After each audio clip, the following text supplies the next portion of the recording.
respectait, qui incarnait une voix musulmane, a utilisé tous les moyens. Il a utilisé la poésie, mais il allait au-delà de la poésie.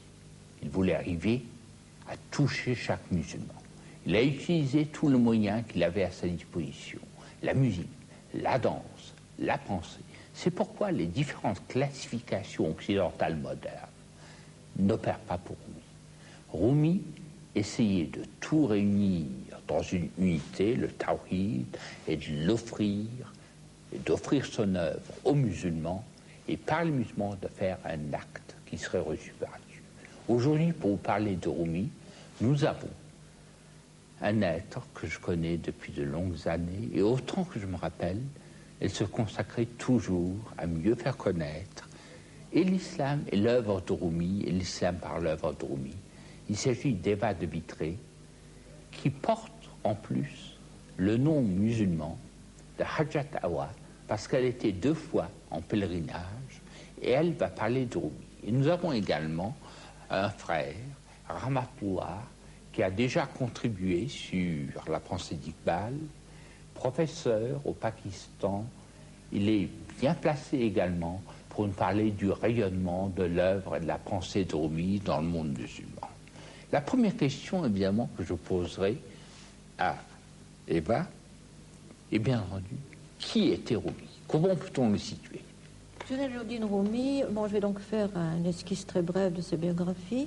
Jalaluddin Rumi est né en 1209 dans le Khorasan, qui était d'ailleurs la patrie de très grands écrivains, de très grands penseurs, dont vous avez sans doute déjà eu l'occasion de parler.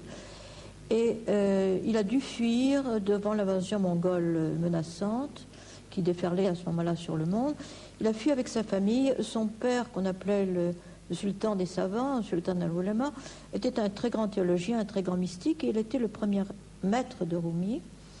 Donc la famille est partie, Rumi était enfant, ils ont d'abord fait le pèlerinage à la Mecque, ils sont allés à Nishapur, où Rumi, qui s'appelait Jalaluddin et qu'on a appelé Rumi parce qu'il s'est fixé ensuite à Byzance, enfin dans le domaine de Byzance, qu'on appelait le Roum, n'est-ce pas, l'empire de Roum.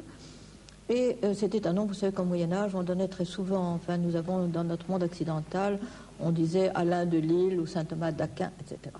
Bon, donc son nom était Jalaluddin. Il est arrivé avec sa famille à Konya, qui était un haut lieu, qui est devenu surtout un haut lieu de l'esprit grâce à lui, mais qui était déjà une ville très étrange parce que c'était un creuset de civilisation. Ça a été l'iconium de Saint-Paul et la première ville du monde évangélisée.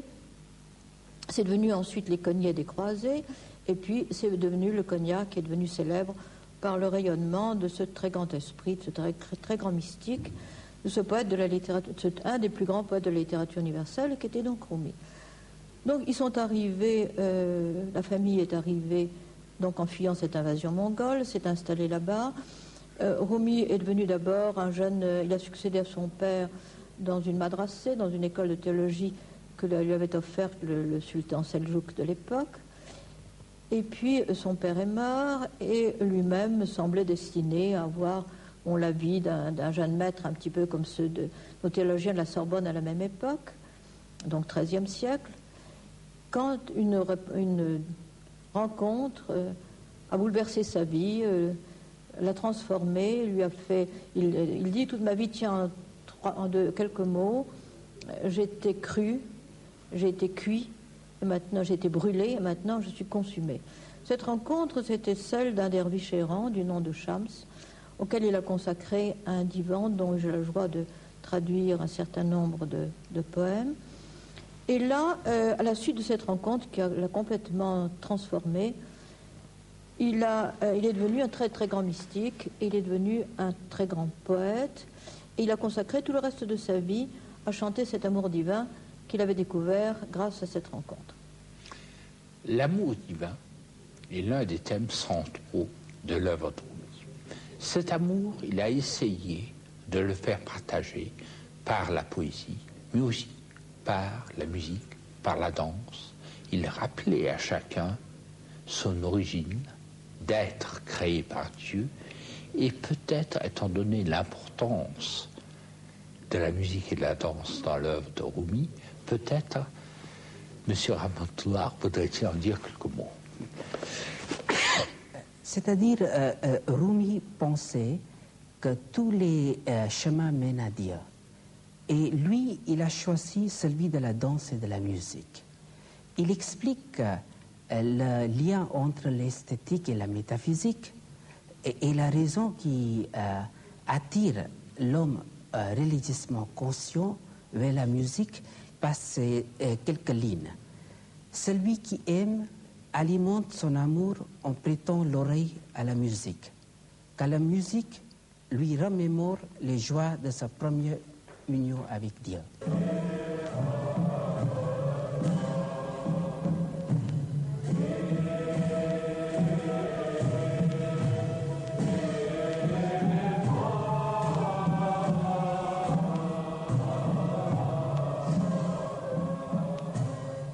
Le disque que vous venez d'entendre, dont vous venez d'entendre un extrait, a été publié par l'UNESCO et était déjà un hommage international.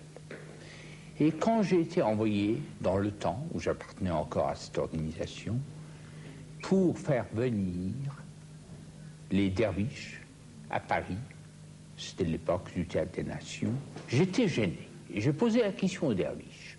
Est-ce que ça ne nous gêne pas d'apparaître sur une scène? Il s'agit de réalité sacrée. La réponse était la suivante. Quand nous dansons, l'univers entier et tous les âges de la vie sont censés danser avec nous. Les étoiles, les pierres, les arbres.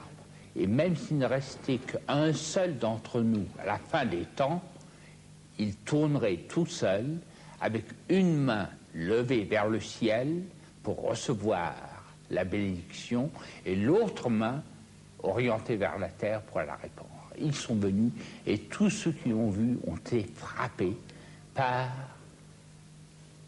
la gravité. Ils s'attendaient à quelque chose de désordonné, ils ont vu quelque chose de profond.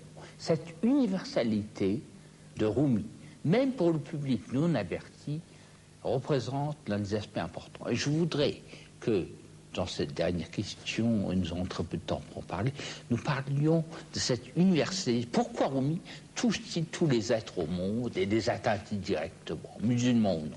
Je pense que d'abord, il représente le soufisme, qui est, enfin, un des grands maîtres, un des grands penseurs du soufisme, qui est, on l'oublie trop souvent, le cœur même de l'islam, l'intériorisation même de l'islam, et non pas quelque chose qui est marginal par rapport à l'islam. C'est un islam profondément vécu dans l'intérieur de l'âme. Vous parliez tout à l'heure de cette brûlure du cœur. Elle est très caractéristique de toute l'œuvre de Rumi qui a été, à la suite de cette rencontre décisive avec ce grand maître Shamsuddin de Tabriz, a été vraiment brûlé et consumé, comme il l'a dit lui-même, par cet amour divin. Et là est déjà un des aspects de cet universalisme. Un autre aspect, je crois, c'est que vous faisiez tout à l'heure allusion à cette louange de l'homme, l'homme qui est le reflet de Dieu, comme un reflet dans un miroir, dit Rumi. Et cet homme qui devient le témoin de l'universel, Rumi étant lui-même par excellence un témoin de l'universel.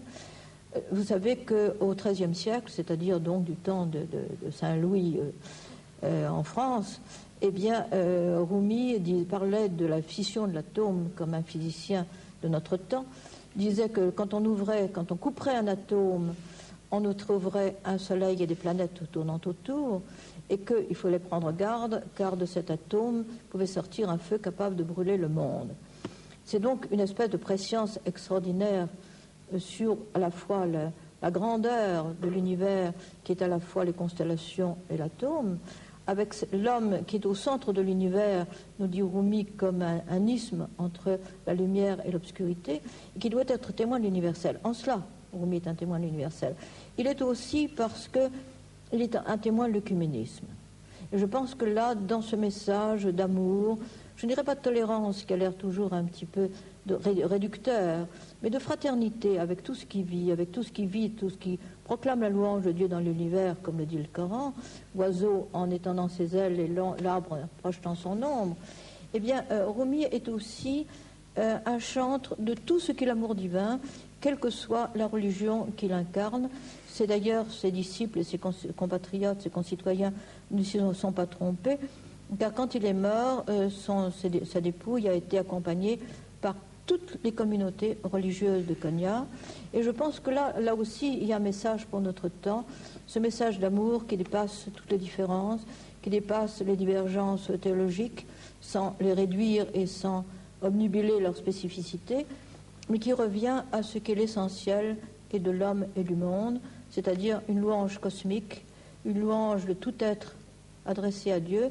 Et Rumi en a été un chantre privilégié parce qu'il est non seulement un très grand mystique, non seulement un très grand penseur, il est aussi un des grands poètes de la littérature universelle.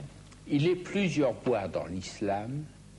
La voix de Rumi a réussi à toucher beaucoup d'êtres au monde et peut-être, en dépit des quelques minutes que nous avons, voudriez-vous continuer à vous renseigner sur Rumi. Et justement, Eva de Vitré a écrit un livre très simple qui situe Rumi dans son temps et dans l'univers, qui est une introduction à son œuvre qui est apparue au Seuil dans la collection des maîtres spirituels. Il a écrit quelques livres.